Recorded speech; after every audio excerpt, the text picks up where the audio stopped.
আসসালামু আলাইকুম। সবাইকে সালাম ও শুভেচ্ছা জানিয়ে আমি আমার আজকের ক্লাস শুরু করছি। পল্লবী মহিলা ডিগ্রি কলেজ আয়োজিত অনলাইন ক্লাসে আমার সকল ছাত্রীদেরকে স্বাগত। আমি মোহাম্মদ শাফায়েত হাসান, প্রভাষক, ফিনান্স, ব্যাংকিং, বিমা। আমি সর্বপ্রথম ধন্যবাদ জানাচ্ছি মহান আল্লাহ তাআলাকে, যিনি এই করোনা মহামারীর সময় আমাদের সুস্থ সবল রেখেছেন। আমি আরও ধন্যবাদ জানাচ্ছি আমাদের অধ্যক্ষ, উপাধ্যক্ষ এবং অনলাইন ক্লাসের সাথে সংযুক্ত সকল শিক্ষক মণ্ডলী। সকলকে সালাম ও শুভেচ্ছা জানিয়ে আমি আমার ক্লাস শুরু করছি।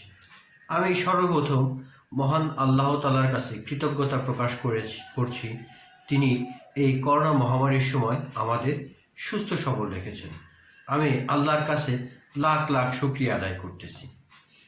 তো প্রিয় শিক্ষার্থী, আজকে আমি তোমাদের মাঝে হাজির হয়েছি 11তম অধ্যায় জীবন বীমা নিয়ে। এই জীবন বীমা থেকে তোমাদের বোর্ডে, ঢাকা বোর্ডে সম্পূর্ণ দুটো কোশ্চেন থাকবে।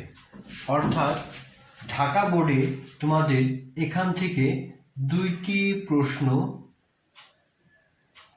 থাকবে। তো প্রিয় শিক্ষার্থীরা, তোমাদেরকে সেই জন্য এই অধ্যায়টা খুবই গুরুত্বপূর্ণ। অর্থাৎ এই অধ্যায়টা তুমি যদি করতে পারো তাহলে এখান থেকে তোমরা প্রায় পূর্ণাঙ্গ 20 মার্কের একটা কোশ্চেন পেয়ে যাবা। সেজন্য এই অধ্যায়টা খুবই গুরুত্বপূর্ণ। জীবন বীমা সাধারণত মানুষের জীবন সম্পর্কিত বীমা নিয়ে এখানে আলোচনা করা হচ্ছে।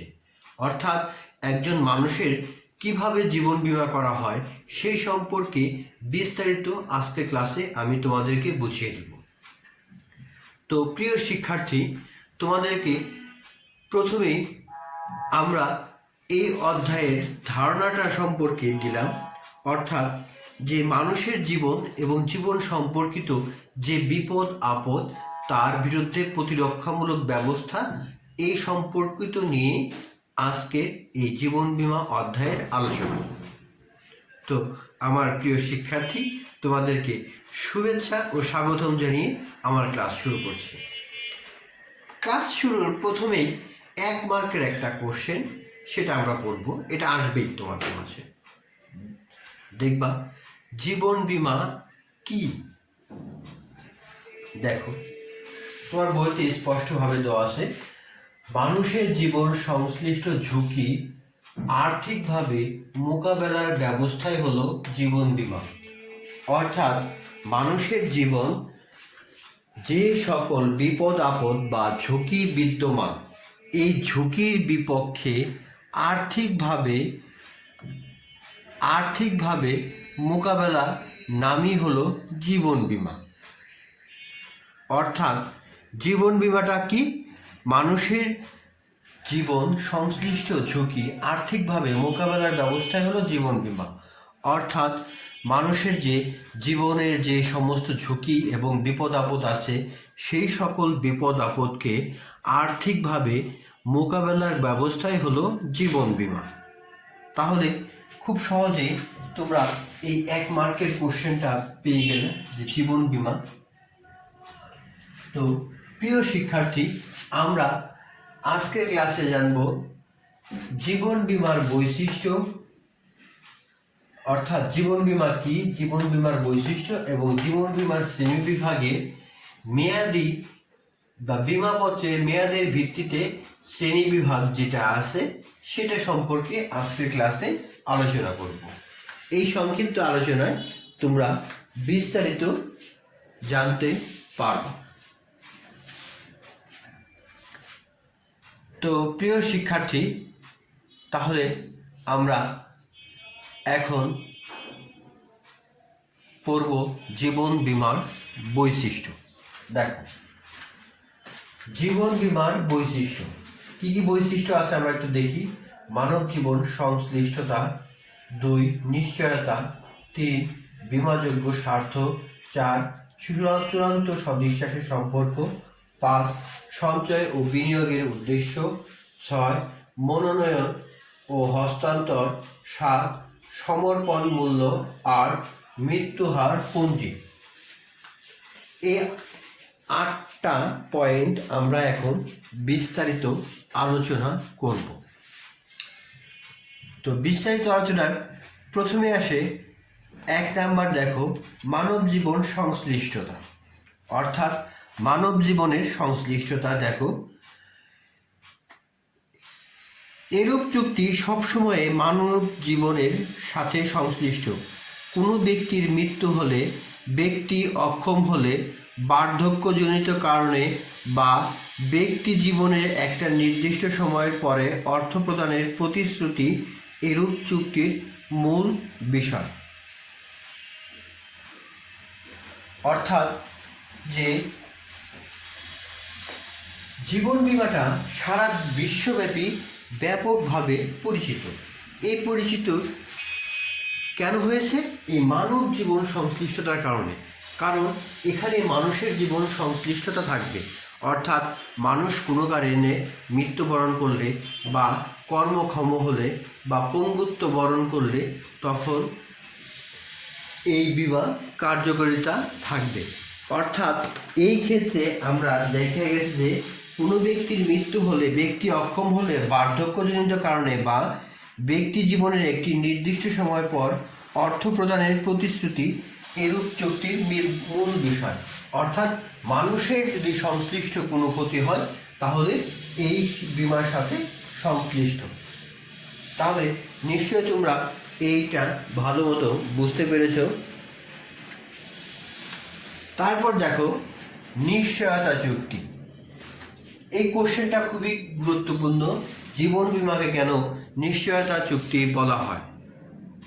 কারণ এখানে জীবনের কোনো জীবনের বা কারো মৃত্যু হলে তার জীবনটা ফিরিয়ে দেওয়া সম্ভব না, তাকে আর্থিক নিশ্চয়তা প্রদান করে। সেজন্য জীবন বীমাকে আর্থিক নিশ্চয়তা চুক্তি বলা হয়। তার মানে নিশ্চয়তা চুক্তি বলতে আমরা বুঝব জীবন বীমা নিশ্চয়তা চুক্তি অন্যান্য বীমার ন্যায় এটি ক্ষতিপূরণের চুক্তি নয়। কারণ জীবনহানি হলে ক্ষতির পরিমাণ অর্থ দিয়ে পরিমাপ করা যায় না। তাই এক্ষেত্রে বীমাগ্রহীতাকে জীবনের হানি বা ক্ষতির জন্য একটি নির্দিষ্ট পরিমাণে অর্থ প্রদানের প্রতিশ্রুতি দেয়। অর্থাৎ কোনো মানুষ মারা গেলে তা পূরণ করা বা তার অভাবটা পূরণ করা কখনোই সম্ভব না, কিন্তু তার পরিবারকে বা তার উত্তরাধিকারকে আর্থিকভাবে ক্ষতিপূরণ দিলে তাদের জীবনটা বা তাদের সংসারটা, তাদের জীবনযাত্রার মানটা যেন কোনো হেরফের না হয়, সেই নিশ্চয়তা এই জীবন বীমা প্রদান করে। তাই জীবন বীমা একটা নিশ্চয়তা চুক্তি বলা হয়। এটা তোমাকে 2 মার্কের কোশ্চেনও আসতে পারে। 3 নাম্বার, বীমাযোগ্য স্বার্থ। অর্থাৎ বীমাকৃত বিষয়বস্তুর উপর বীমা গৃহীতার যে আর্থিক স্বার্থ বিদ্যমান তাকে বীমাযোগ্য স্বার্থ বলে। এখানে জীবন বীমার ক্ষেত্রে দেখা গেছে যে একে অন্যের প্রতি আর্থিকভাবে অবশ্যই সম্পর্কযুক্ত। এই যুক্ততার কারণে এই বীমাযোগ্য স্বার্থ বিদ্যমান। অর্থাৎ দেখো এরূপ চুক্তিতে বীমাযোগ্য স্বার্থ বিদ্যমান থাকলেও এর অপরিহার্য বৈশিষ্ট্য হিসেবে গণ্য। বীমাযোগ্য স্বার্থ বলতে বীমাকৃত জীবনের উপর বীমাকৃতার আর্থিক স্বার্থকে বোঝায়। ব্যক্তির নিজ জীবনের উপর নিজের স্বার্থ অনস্বীকার্য, অন্যের জীবনের উপর এরূপ স্বার্থ থাকলে তা বীমা করা যায়।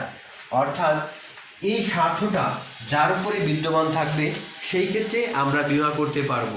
যেমন আমার সন্তান বা আমার বাবা মার উপরে এই বীমাযোগ্য আর্থিক স্বার্থ থাকার কারণে, এই বীমাযোগ্য স্বার্থটা থাকার কারণে এটা করা যায়। চূড়ান্ত সদিশ্বাসের সম্পর্কটা খুবই গুরুত্বপূর্ণ। অর্থাৎ চূড়ান্ত সদিশ্বাস বলতে আমরা সেই বিশ্বাসকে বোঝাবো যে একে অন্যে সম্পূর্ণরূপে বিশ্বাস করবে। অর্থাৎ দেখো অন্যান্য বীমা চুক্তির ন্যায় এরূপ চুক্তিতেই উভয় পক্ষের মধ্যে চূড়ান্ত বিশ্বাসের সম্পর্ক প্রতিষ্ঠিত হয়। এই কারণে উভয় পক্ষ একে অন্যের সকল তথ্য সম্পূর্ণ ও নির্ভুলভাবে প্রদানে বাধ্য থাকে। কোনো গুরুত্বপূর্ণ তথ্য বা মিথ্যা বর্ণনা করা হলে এরূপ চুক্তি বাতিল বলে গণ্য করা হয়। অর্থাৎ আমি একটা উদাহরণ দিই, যদি কোনো ব্যক্তির ক্যান্সারে আক্রান্ত, সে বীমা চুক্তি করলো এই ক্যান্সারের রোগের কথা গোপন রেখে, তাহলে এই চুক্তি বাতিল হবে। অর্থাৎ চূড়ান্ত সদ্বিশ্বাসের সম্পর্ক হলো স্বেচ্ছায়, মানে এটা সম্পূর্ণ করতে হবে, অর্থাৎ স্বেচ্ছায় তার সমস্ত কিছু বর্ণনা করতে হবে। সঞ্চয় ও বিনিয়োগের উদ্দেশ্য। বীমা শুধু ঝুঁকি পূরণের আর্থিক ক্ষতিপূরণের নিশ্চয়তাই নয়, এটা সঞ্চয় ও বিনিয়োগের উদ্দেশ্য হিসাবে কাজ করে। এরূপ চুক্তিতে শুধুমাত্র জীবনহানিতে অর্থপ্রাপ্তির উদ্দেশ্য থাকে না, সঞ্চয় ও বিনিয়োগের উদ্দেশ্য ক্রিয়াশীল থাকে। অর্থাৎ মেয়াদি বীমা গ্রহীতা একটা দীর্ঘ সময় পর্যন্ত কিস্তি জমা দিয়ে অর্থ সঞ্চয় করে এবং নির্দিষ্ট সময় পরে জমাকৃত অর্থ একত্রে ফেরত পায়। অর্থাৎ জিপিএস এর মতো মাসিক কিস্তি আমরা প্রদান করব এবং নির্দিষ্ট সময় হলে এই টাকা আমরা একত্রে ফেরত পাব। মনোনয়ন ও হস্তান্তরটা খুবই গুরুত্বপূর্ণ। মনোনয়ন ও হস্তান্তরটা খুবই গুরুত্বপূর্ণ। এই ক্ষেত্রে আমি কাকে মনোনয়ন করব? আমি একজনকে করব বা একাধিকজনকে আমার নমিনি বা মনোনয়নটা করতে পারি, যেটা তোমরা নমিনি নামেই চেনো। দেখো, বিমাকৃত ব্যক্তি মারা গেলে বীমা দাবি কাকে পরিশোধ করা হবে এ বিষয়ে ব্যক্তি বা ব্যক্তিবর্গের নাম পূর্ব অনুমোদনকে মনোনয়ন বলে। বীমা গ্রহীতা এক বা একাধিক ব্যক্তিকে এরূপ মনোনয়ন দিতে পারে। মেয়াদি বীমার ক্ষেত্রে বীমা গ্রহীতা ইচ্ছা করলে বীমাপত্রের উপর তার সত্ত্ব হস্তান্তর করতে পারে। অর্থাৎ আমি যাকে খুশি তাকেই মনোনয়ন দিতে পারবো। অর্থাৎ আমি আমার অবর্তমানে আমার সন্তান বা আত্মীয় স্বজনকে আমি আমার এই মনোনয়ন হস্তান্তর করতে পারবো। 7 নম্বর দেখো, সমর্পণ মূল্য। সমর্পণ মূল্য বলতে আমরা সেই মূল্যকেই বুঝাবো যে মূল্যটা বীমা কোম্পানির কাছে বীমা পলিসি অর্পণের মাধ্যমে ফেরত পাওয়া যায়। অর্থাৎ জীবন বীমা পত্রের, বিশেষত আজীবন ও মেয়াদি বীমার পত্রে বীমা গ্রহীতা অনেকদিন কিস্তি দেওয়ার পর যদি বীমাপত্র চালু রাখতে না চায়, তবে তা বীমা কোম্পানি বরাবর সমর্পণ করতে পারে। এই জন্য সে যে মূল্য পায় তাকে সমর্পণ মূল্য বলে। অন্যান্য বীমার ক্ষেত্রে সাধারণত এই নিয়ম প্রযোজ্য নয়। অর্থাৎ অন্যান্য নিয়ম যেমন আছে অগ্নি বীমা, জাহাজ বীমা বা নৌ বীমা, এই ক্ষেত্রে এই বীমাগুলো এই ক্ষেত্রে প্রযোজ্য হবে না। সমর্পণ মূল্যটা শুধুমাত্র জীবন বীমার ক্ষেত্রেই প্রযোজ্য হবে। মৃত্যু হার পঞ্জি একটা খুবই গুরুত্বপূর্ণ বিষয়।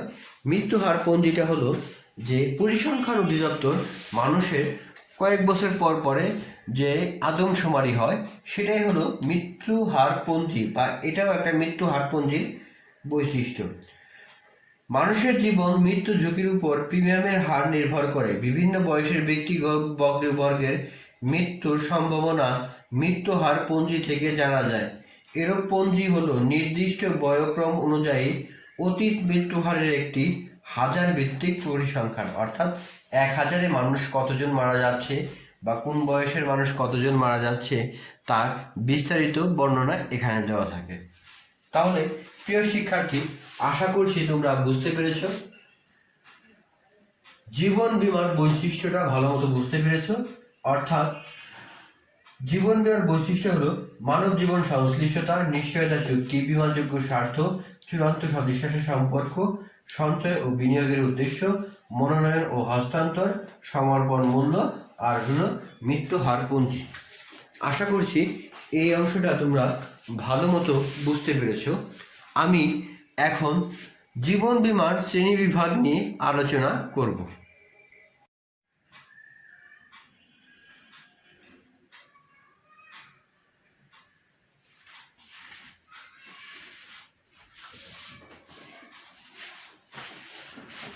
তো প্রিয় শিক্ষার্থী বৃন্দ, আমরা এখন জানব জীবন বীমা শ্রেণীর বিভাগ। অর্থাৎ এই জীবন বীমার কয়েকটা শ্রেণী বিভাগ আছে, তার মধ্যে আজকে আমরা ক্লাসে একটা জানব, পরবর্তী ক্লাসে আমি পরবর্তী জীবন বীমার শ্রেণী বিভাগগুলো জানিয়ে দেব। প্রথমে আছে দেখো, অর্থাৎ জীবন বীমা শ্রেণী বিভাগে বিমাপত্রের মেয়াদের ভিত্তিতে, অর্থাৎ মেয়াদের ভিত্তিতে যে বিমাপত্রের শ্রেণী বিভাগটা হয় সে সম্পর্কে আজকের এই ক্লাসে আমি এখন বিস্তারিত বর্ণনা করব। তো প্রিয় শিক্ষার্থীরা, তো প্রথমে দেখা যাচ্ছে যে মানুষের জীবনের প্রচেষ্টার মূলে নিজস্ব ও পারিবারিক ভবিষ্যতে সুখ শান্তির নিশ্চয়তা করা, কিন্তু এই প্রচেষ্টার প্রত্যাশা নিমিষেই মৃত্যু, অসুস্থতা, দুর্ঘটনা, অজানার আঘাতে ভেঙে খান খান হয়ে যায়। সকল অবস্থায় ব্যক্তি ও পরিবার হয় আর্থিক দুর্দশার শিকার। এরূপ অজানা আশঙ্কা ও দুর্দশার হাত থেকে আর্থিকভাবে পরিত্রাণ লাভ করার জন্য বর্তমানে বিভিন্ন ধরনের বিমা পলিসির প্রবর্তন করা ঘটেছে। অর্থাৎ যে বিমাপত্র, অর্থাৎ মানুষের জীবনে যে আর্থিক ক্ষতি, দুর্দশাগ্রস্ত, অর্থাৎ বিভিন্ন ঝুঁকি, এই ঝুঁকির বিপক্ষে এই জীবন বিমা আবর্তিত হয়েছে। এই জীবন বিমার বিরুদ্ধে বা জীবন বিমার কতগুলো শ্রেণীবিভাগ বিদ্যমান, তার ভিতরে দেখব আমরা বিমাপত্রের মেয়াদের ভিত্তিতে শ্রেণীবিভাগ। দেখো, এই বিমাপত্রের মেয়াদের ভিত্তিতে শ্রেণীবিভাগটা তিন ভাগে ভাগ করা গিয়েছে। এক, বিমাপত্রের মেয়াদের ভিত্তিতে। দুই, আজীবন বিমাপত্র বিমাপত্রের মেয়াদের ভিত্তিতে। এক, মেয়াদি বিমাপত্র। দুই, আজীবন বিমাপত্র। তিন, সাময়িক বিমাপত্র। এখন মেয়াদি বিমাপত্রের ভিতরে আছে সাধারণ মেয়াদি বিমাপত্র, বিশুদ্ধ মেয়াদি বিমাপত্র, গ যৌথ মেয়াদি বিমাপত্র, ঘ শিক্ষাবৃত্তি বিমাপত্র। এবং আজীবন বিমাপত্রের আছে এক কিস্তি সম্পূর্ণ আজীবন বিমাপত্র, দুই অবিরাম কিস্তি সম্পূর্ণ আজীবন বিমাপত্র, তিন সীমিত কিস্তি সম্পূর্ণ আজীবন বিমাপত্র। এবং সাময়িক বিমাপত্রের ভিতরে আছে স্বল্পকালীন সাময়িক বিমাপত্র, খ নবায়নযোগ্য সাময়িক বিমাপত্র। এই সম্পর্কে আমরা এখন বিস্তারিত জানব। তো প্রিয় শিক্ষার্থী, প্রথমে আমরা জানি মেয়াদি বিমাপত্র। দেখো, মেয়াদি বিমাপত্রটা হলো যে বিমাপত্রের মাধ্যমে প্রতিশ্রুতি দেয় যে বিমা গ্রহীতা নির্দিষ্ট বয়সে পদার্পণ করলে বিমাপত্রে উল্লেখিত নির্দিষ্ট পরিমাণ অর্থ প্রদান করা হবে, বা উক্ত সময়ের পূর্বে বিমা গ্রহীতার মৃত্যু ঘটলে তার মনোনীত ব্যক্তি বা উত্তরাধিকারকে বিমাপত্রে উল্লেখিত নির্দিষ্ট পরিমাণ অর্থ প্রদান করা হবে, তাকে মেয়াদি বিমাপত্র বলে। অর্থাৎ একটা নির্দিষ্ট বছর থাকবে, যেমন 4 বছর, 5 বছর, 10 বছর। এই 4 বছর, 5 বছর, 10 বছর মেয়াদে থাকবে, এবং এই মেয়াদের ভিতরেও সে যদি বাঁচে থাকে তাহলে তাকে এটা অর্থ প্রদান করবে, কিন্তু যদি সে মৃত্যুবরণ করে তাহলে তার মনোনীত ব্যক্তিকে এই বিমার টাকা প্রদান করবে। একেই মেয়াদি বিমাপত্র বলে। এখন মেয়াদি বিমাপত্রের ভিতরে আছে সাধারণ মেয়াদি বিমাপত্র, বিশুদ্ধ মেয়াদি বিমাপত্র, যৌথ মেয়াদি বিমাপত্র এবং শিক্ষাবৃত্তি বিমাপত্র। তার মানে মেয়াদি বিমাপত্র সম্পর্কে আমরা জানলাম। এখন জানব সাধারণ মেয়াদি বিমাপত্র। সাধারণ মেয়াদি বিমাপত্রটা কি? দেখো, এরূপ বিমাপত্রের বেলায় নির্দিষ্ট মেয়াদের মধ্যে বিমাকৃত ব্যক্তি মারা গেলে মনোনীত ব্যক্তিকে, অথবা উক্ত মেয়াদের মধ্যে বিমাকৃত ব্যক্তি মারা না গেলে মেয়াদ পরে তাকে বিমাকৃত অর্থ প্রদান করে। ফলে এরূপ বিমাপত্র একাধারে বিনিয়োগ ও অন্যদিকে প্রতিরক্ষা সুবিধা প্রদান করে। সাধারণভাবে জীবন বিমা বলতে এ ধরনের বিমাকেই বোঝানো হয়ে থাকে। এরূপ বিমা সাধারণত দীর্ঘমেয়াদী হয়। বয়স ভেদে এর বিমা প্রিমিয়ামের হার ভিন্ন হয়ে থাকে।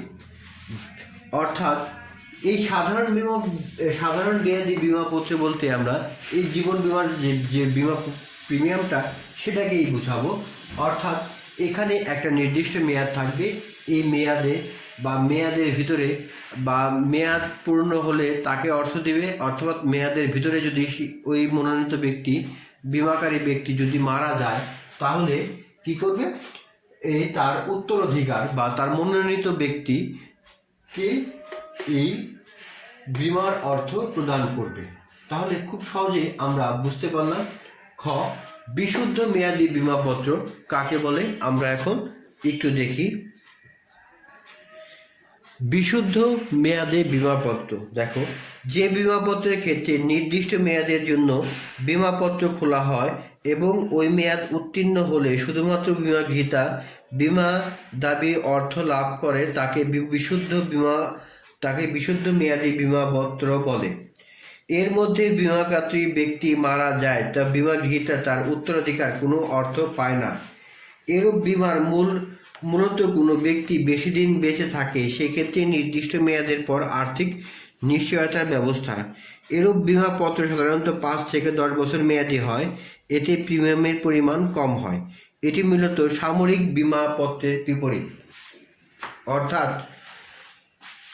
বিশুদ্ধ মেয়াদী বিমাপত্রটা হলো সেই বিমাপত্র যেই বিমাপত্রে আমার বা মনোনীত ব্যক্তি যদি বেঁচে থাকে তাহলে অর্থ পাবে, যদি এর ভিতরে মারা যায় তাহলে ওই ব্যক্তির মনোনীত ব্যক্তিগুলা বা উত্তরাধিকাররা কোনো অর্থ পাবে না।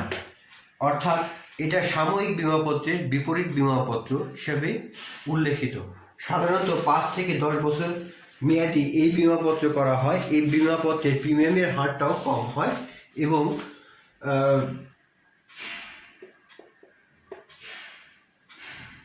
এটা একটু মানে ঝামেলা পড়লেই তোমরা বলতে পারো মেয়াদে এটা, কারণ ওই ব্যক্তি মারা গেলে আর কোনো বিমা কোম্পানি অর্থ দেবে না। যৌথ মেয়াদী বিমাপত্রটা খুবই গুরুত্বপূর্ণ, একটু দেখো। একই বিমাপত্রের আওতায় 2 বা ততোধিক ব্যক্তির উপর একত্রে নির্দিষ্ট মেয়াদের জন্য বিমা পলিসি খোলা হলে তাকে যৌথ জীবন বিমাপত্র বলে। এ ধরনের বিমাপত্রে বিমাকৃত ব্যক্তির যে কোনো একজন মারা গেলে বিমাগ্রহীতা তার মনোনীত ব্যক্তিকে বিমার অর্থ প্রদান করে। আবার নির্দিষ্ট মেয়াদ পর্যন্ত বিমাকৃত সকল ব্যক্তি জীবিত থাকলে বিমাকৃত অর্থ বিমাগ্রহীতাকে প্রদানে বাধ্য থাকে। তাই এ ধরনের বিমাপত্রে আজীবন বা মেয়াদি উভয় ধরনের হতে পারে। অর্থাৎ সাপোজ মনে করো স্বামী স্ত্রী তারা যৌথ মেয়াদী বিমাপত্র গ্রহণ করলো। এই দুজনের একজন মারা গেলে তার উত্তরাধিকারদের বা দুজনেই মারা গেলে তাদের উত্তরাধিকারদের অর্থ প্রদান করবে, বা একজন মারা গেলে আরেকজনকে অর্থ প্রদান করবে। এটাই হলো এই বিমার মূল বিষয় বস্তু। তারপর দেখো আছে বহুমুখী বা শিক্ষাবৃত্তি বিমাপত্র। শিক্ষাবৃত্তি বিমাপত্রটা কি দেখো, এই ধরনের বিমাপত্রে সন্ততিদের লেখাপড়ার স্বার্থে গ্রহণ করা হয়।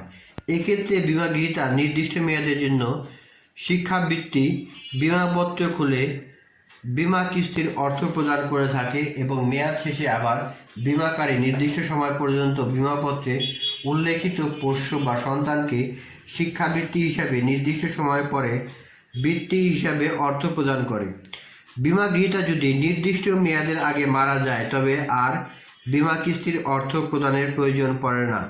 মৃত্যুর পর হতেই বিমাকারী শিক্ষাবৃত্তি হিসাবে নির্দিষ্ট মেয়াদ পর্যন্ত বিমাপত্রে উল্লেখিত সন্তান বা সন্তানদের শিক্ষাবৃত্তি প্রদান করে। তার মানে অর্থাৎ বিমাকৃত ব্যক্তি তার সন্ততিদের জন্য যে শিক্ষামূলক বৃত্তিটা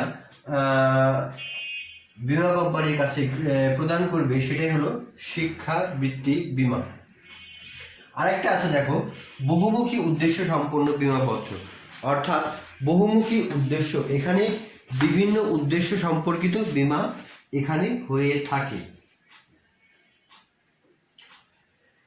দেখো জীবনের বহুমুখী প্রয়োজনে একই বিমাপত্রের আওতায় পূরণ করা রাখা হলে তাকে বহুমুখী উদ্দেশ্য সম্পন্ন বা সুবিধা সম্পন্ন বিমাপত্র বলে।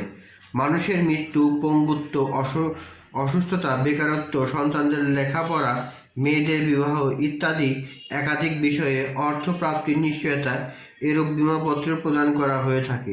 স্বাভাবিকভাবে এরূপ বিমাপত্রের ক্ষেত্রে প্রিমিয়ামের হার বেশি হয়ে থাকে। অর্থাৎ এখানে দেখা গেছে যে মানুষের জন্ম, পঙ্গুত্ব, অসুস্থতা, বেকারিত্ব, সন্তানদের লেখাপড়া, মেয়ের বিবাহ সমস্ত কিছু একটা বিমার আওতায় করা হয়। এই বিমার আওতায় করা হলে তখন সেটা হলো বহুমুখী উদ্দেশ্য সম্পন্ন বিমাপত্র। আশা করছি এই মেয়াদি বিমাপত্রের শ্রেণীবিভাগটা তোমরা ভালো মতো বুঝতে পেরেছ। 2 নম্বর দেখো, আজীবন বিমাপত্র। আজীবন বিমাপত্রটা হলো যে বিমা মৃত্যুর আগ পর্যন্ত বিমাপত্রটা চালিয়ে যেতে হয়। অর্থাৎ যে বিমা চুক্তির মাধ্যমে বিমা গ্রহীতা তার মৃত্যুকাল বা নির্দিষ্ট সময়কাল পর্যন্ত অথবা একেবারে প্রিমিয়ামের টাকা বিমা কোম্পানিকে পরিশোধ করতে হয় এবং বিমা কোম্পানি বিমা গ্রহীতার মৃত্যুর পর তার মনোনীত ব্যক্তি বা উত্তরাধিকারকে বিমাপত্রে উল্লেখিত নির্দিষ্ট পরিমাণ অর্থ প্রদানের প্রতিশ্রুতি দেয়, তাকে আজীবন বিমাপত্র বলে। আজীবন বিমাপত্র তার মানে বুঝতে পেরেছ যে মৃত্যুর আগ পর্যন্ত এই বিমাপত্র চালিয়ে যেতে হবে। এটা কয়েক ভাগে ভাগ করা গেছে, 3 ভাগে। একক কিস্তি সম্পূর্ণ আজীবন বিমাপত্র, অবিরাম কিস্তি সম্পূর্ণ আজীবন বিমাপত্র, সীমিত কিস্তি সম্পূর্ণ আজীবন বিমাপত্র।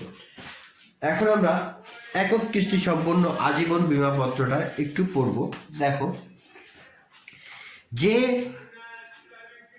আজীবন বিমাপত্রের ক্ষেত্রে একবারই বিমা কিস্তির অর্থ পরিশোধ করা হয় এবং বিমাকৃত ব্যক্তির মৃত্যুর পর তার মনোনীত ব্যক্তি বা পোষ্যরা বিমা দাবির অর্থ প্রাপ্ত হয়, তাকে একক কিস্তি সম্পূর্ণ আজীবন বিমাপত্র বলে। এরূপ বিমাপত্রের সুবিধা হলো বারে বারে কিস্তি প্রদানের ঝামেলা এতে থাকে না। অন্যদিকে বিমাকারীর একেবারেই পুরো অর্থ প্রাপ্ত হয়ে তা কাজে লাগাতে পারে।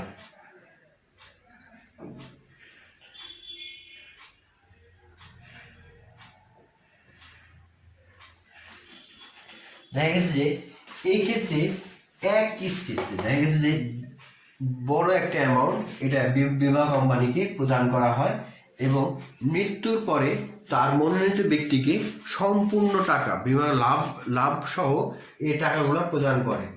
এর ফলে কি হয় জানো? এর ফলে দেখা গেছে যে ওই পরিবারের সদস্যরা একত্রে এত পরিমাণ টাকা পেলে তারা ভালো কিছু করতে পারে। 2, অবিরাম কিস্তি সম্পূর্ণ বিমাপত্র। অবিরাম কিস্তি সম্পূর্ণ বিমাপত্রটা হলো যে বিমাপত্রের বেলায় বিমাকৃত ব্যক্তি যতদিন জীবিত থাকবে ততদিন নির্দিষ্ট হারে বিমা প্রিমিয়াম প্রদান করে এবং তার মৃত্যুর পর তার মনোনীত ব্যক্তি বা পোষ্যরা বিমা দাবির অর্থ প্রাপ্ত হয়, তাকে অবিরাম কিস্তি সম্পূর্ণ বিমাপত্র বলে।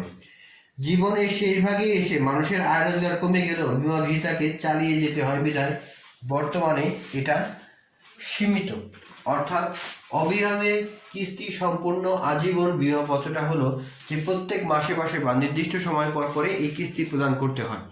দেখা গেছে যে এটা আজীবন প্রদান করতে হবে।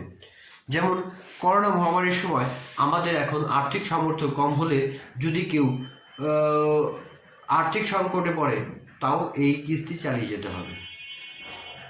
সেজন্য এটা জনপ্রিয়তা খুবই কম। সীমিত কিস্তি সম্পূর্ণ আজীবন বিমাপত্র। সীমিত কিস্তি সম্পূর্ণ আজীবন বিমা হলো একটা নির্দিষ্ট পরিমাণ পর্যন্ত এই কিস্তি প্রদান করতে হয়, তারপরে আর এই কিস্তি প্রদান করতে হয় না। নির্দিষ্ট পরে বিমা গ্রহীতা জীবিত থাকলে তারা আর কোনো কিস্তি জমা দিতে হয় না। এই ধরনের আজীবন বিমাপত্রকে স্বস্তিদায়ক মনে করা হয়। তার মানে খুব ভালো মতো তোমরা বুঝতে পেরেছ। এখন 3 নাম্বারটা দেখো, সাময়িক বিমাপত্র। সাময়িক বিমাপত্র হলো স্বল্পকালীন সাময়িক বিমাপত্র। 2, নবায়নযোগ্য সাময়িক বিমাপত্র। স্বল্পকালীন সাময়িক বিমাপত্রটা খুবই গুরুত্বপূর্ণ, এখান থেকে কোশ্চেন আসতে পারে। দেখো, সাময়িক বিমাপত্রটা প্রথমে আমরা দেখি। দেখো, সাময়িক বিমাপত্র সাধারণত স্বল্প মেয়াদের হয়। এ ধরনের বিমাপত্রের মেয়াদ সাধারণত 3 মাস থেকে সর্বোচ্চ 5 বছর পর্যন্ত হতে দেখা যায়। এক্ষেত্রে যে মেয়াদের জন্য বিমাপত্র গ্রহণ করা হয় উক্ত মেয়াদের মধ্যে বিমাকৃত ব্যক্তি মারা গেলে বিমা দাবি অর্থ পরিশোধ করা হয়। আর যদি বিমাকৃত ব্যক্তি জীবিত থাকে তাহলে বিমা দাবি পাওয়া যায় না। এ ধরনের বিমাপত্রে সাধারণত একবারই প্রিমিয়াম পরিশোধ করতে হয়। অর্থাৎ দেখো, সাময়িক বিমাপত্র সাধারণত স্বল্পমেয়াদী হয়। এ ধরনের বিমাপত্রের মেয়াদ সাধারণত 3 মাস থেকে সর্বোচ্চ 5 বছর পর্যন্ত হতে দেখা যায়। এক্ষেত্রে যে মেয়াদের জন্য বিমাপত্র গ্রহণ করা হয় উক্ত মেয়াদের মধ্যে বিমাকৃত ব্যক্তি মারা গেলে বিমা দাবি অর্থ পরিশোধ করা হয়। আর যদি বিমাকৃত ব্যক্তি জীবিত থাকে তাহলে বিমা দাবি পাওয়া যায় না। এ ধরনের বিমাপত্রে সাধারণত একবারই প্রিমিয়াম পরিশোধ করা হয়। অর্থাৎ একবারেই এই ধরনের সাময়িক বিমাপত্রের পরিশোধ করা হয়। অর্থাৎ এটা 3 থেকে সর্বোচ্চ 5 বছরের জন্য 3 মাস থেকে সর্বোচ্চ 5 বছর পর্যন্ত হতে দেখা যায়। তার মানে ভালো মতো তোমরা নিশ্চয়ই বুঝতে পেরেছ। ক নাম্বার দেখো, স্বল্পকালীন সাময়িক বিমাপত্র। স্বল্পকালীন সাময়িক বিমাপত্র বলতে সেই বিমাপত্রকে বোঝাবে, অর্থাৎ এই ধরনের বিমাপত্র সাধারণত 2 বছরের জন্য ইস্যু করা হয়। আর এই 2 বছরের মধ্যে বিমাগ্রহীতার মৃত্যু হলে কেবলমাত্র তখনই বিমা দাবি পূরণ করা হয়। এ ধরনের বিমাপত্র একক কিস্তি সম্পন্ন হয়। মেয়াদের শুরুতে বিমাগ্রহীতা কর্তৃক তা পরিশোধিত করা হয়ে থাকে। এক্ষেত্রে বিমাগ্রহীতাকে তার নিজ খরচে ডাক্তারি রিপোর্ট সংগ্রহ করে বিমাকারীকে দেখাতে হয়। অর্থাৎ স্বল্প সময়ের জন্য বা এককালীন কিস্তি দিয়ে এই বিমাপত্রটি গ্রহণ করা হয়। নবায়নযোগ্য বিমাপত্রটা হলো যে বিমাপত্রটা নবায়ন করা যায়। তার মানে দেখা গেছে, দেখো, এ জাতীয় বিমাপত্রে সাধারণত ডাক্তারি পরীক্ষার ছাড়াই নবায়ন করে নেওয়ার সুযোগ থাকে। আর সেই কারণে নবায়ন করার সময় বিমাকৃত ব্যক্তির বয়স দৃষ্টিতে প্রিমিয়ামের পরিমাণ পরিবর্তন করে নেওয়ার প্রয়োজন পড়ে। বিমাগৃহীতার বয়স 55 বছর পূর্ণ না হওয়া পর্যন্ত যতবার খুশি এরূপ বিমাপত্র নবায়ন করে নেওয়া যায়। সেসব ব্যক্তির স্বাস্থ্যের দ্রুত অবনতি হওয়ার আশঙ্কা থাকে, সেই সব ব্যক্তির জন্য এই বিমাপত্রটি উত্তম। অর্থাৎ এই ক্ষেত্রে বিমাপত্রটা পুনরায় নবায়ন করা যায়। তো প্রিয় শিক্ষার্থীরা, আজকের ক্লাসে আমরা শিখলাম জীবন বীমা কি, জীবন বীমার বৈশিষ্ট্য এবং জীবন বীমার শ্রেণী বিভাগের বিমাপত্রের মেয়াদি ভিত্তিতে যে শ্রেণী বিভাগটা ছিল সেই সম্পর্কে জানলাম। তো আশা করছি প্রিয় শিক্ষার্থী তোমরা ক্লাসটি নিশ্চয়ই ভালো মতো বুঝতে পেরেছ। সবাইকে প্রীতি ও শুভেচ্ছা জানিয়ে আমি আমার আজকের ক্লাস শেষ করছি। সবাই ভালো থেকো, সুস্থ থেকো। আমি তোমাদের জন্য দোয়া করছি, তোমরাও আমার জন্য দোয়া করো আল্লাহর কাছে। আমি আল্লাহর কাছে দোয়া করি আল্লাহ যেন তোমাদের এই করোনা মহামারীর থেকে তোমাদের সকলকে হেফাজত রাখে। এই আশা ও সুস্থতা কামনা করে আজকের ক্লাস শেষ করছি। সর্বশেষে আমি ধন্যবাদ জানাচ্ছি আমাদের অধ্যক্ষ, উপাধ্যক্ষ এবং অনলাইন ক্লাসের সাথে সংযুক্ত সকল শিক্ষক মণ্ডলী ও আমার প্রাণপ্রিয় ছাত্রী সকলকে প্রীতি ও শুভেচ্ছা জানিয়ে আজকের ক্লাস এখানেই শেষ করছি। সবাই ভালো থেকো, সুস্থ থেকো। আল্লাহ হাফেজ, বিদায়।